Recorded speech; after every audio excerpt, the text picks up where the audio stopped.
Hi everyone, I'm Bea Santiago and this is Currency Affairs. We have a lot to cover this week. First up, an update from NOAA Foundation Director Joseph Worker. Today, we would like to share with you some very exciting and highly anticipated news. NOAA Coin is now trading on 3 more exchanges: Livecoin, Mercatox, and BTC Alpha. We at NOAA hope you are as excited by this news as we are. There have been a lot of critiques and concerns surrounding cryptocurrencies. Co-founder and CEO of Satoshi Citadel Industries, John Bailon, believes it's because people are scared of what they don't understand.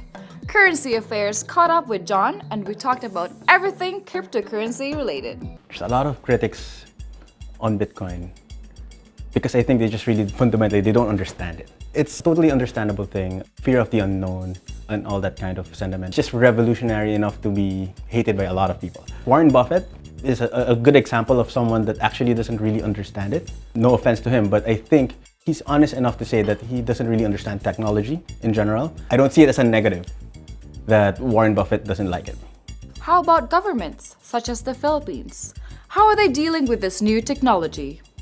You know, our government agencies, especially the Central Bank of the Philippines, have been very, very adamant in learning this new technology. They understand how it works. Bangko Sentral ng Pilipinas, or the Central Bank of the Philippines, is taking a really very innovative approach around this. So they've been very open to it. They've been studying Bitcoin and cryptocurrency since 2014, and I think they understood it quite well. As for other countries, such as Japan, what about their handling of cryptocurrencies? The Japanese government is a much more advanced government, in my opinion, and it applies especially in the case of how they handle cryptocurrencies. I think their method of regulating Bitcoin and cryptocurrencies is a much more advanced method. The Japanese government sets a good example for other governments to follow. That being said, John believes the Philippines has a good shot at being one of the best regulators in the blockchain space. He says the Philippine government is nimble enough to react or act upon new technologies. Cryptocurrencies were created to provide a decentralized, a trustless way of sending money, right, or moving money. I don't necessarily believe in the fact that cryptocurrencies are here to disrupt banks, but it will force banks to rethink the way that they're doing business right now. And that's a good thing for consumers. And I think eventually, ultimately it improves everyone's lives.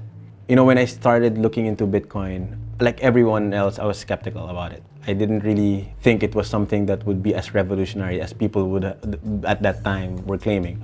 But when you learn about the fundamentals around it, you learn that it's a decentralized system, it's open source, and that the system effectively creates a scarce digital asset, a scarce, unique digital asset, then logic will dictate that you'll soon realize why it holds value the way that it does right now.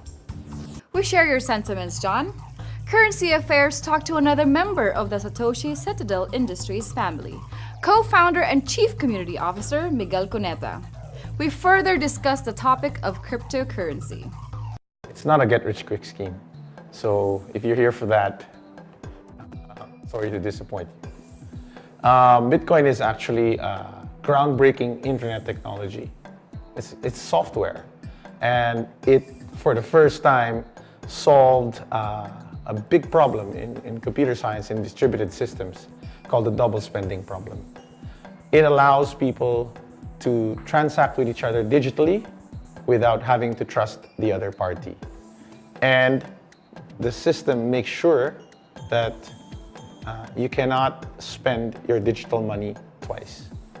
Cryptocurrency fixed the problem of double spending by distributing the ledger, the accounting system, across all participants. How we do things before is we would have third-party middlemen we trust to verify if the transactions were authentic. And this works, for us right now, but it's also these third parties become the central points of failure. Through the years, we've had a lot of cases of, I would say, banks being participants in, let's say, money laundering schemes, or credit card companies getting hacked and users' information getting stolen.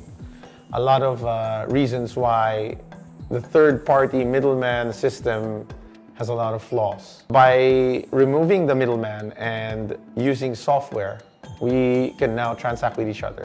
And the technology that Bitcoin uses for this is called blockchain technology. But will cryptocurrencies replace cash? I would think cryptocurrency would be another form of cash.